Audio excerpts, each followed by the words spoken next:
வணக்கம். வெள்ளரியின் மருத்துவ பயன்கள். வெள்ளரி சாலட் தயாரிப்பிலும் சுவையூட்டும் பொருளாகவும் பயன்படுகிறது.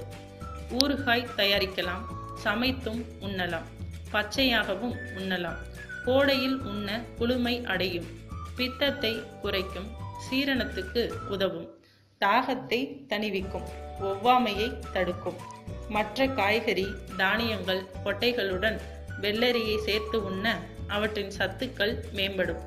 வழக்கமாக தக்காளி, முள்ளங்கி, லெட்டூஸ், பீட், கேரட்டுடன் சாலட் செய்வதில் பயன்படும். சாலட் வகையுடன் தயிர் சேர்த்து உண்ண அது ஊட்டச்சத்து மிக்க சுவையாக உணவாகிவிடும். தினமும் 2 வெள்ளரி சாப்பிட்டு வந்தால் மலச்சிக்கல் என்ற பேச்சுக்கே இடமில்லை. இது ஒரு நம்பகமான மலமிளக்கி.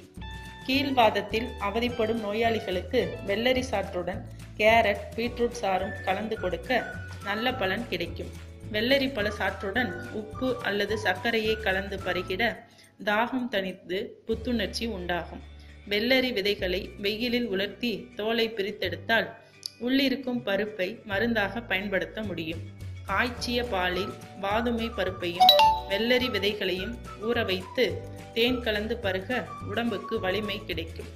மேலும் விவரங்களுக்கு சேனலை சப்ஸ்கிரைப் செய்யவும். நன்றி.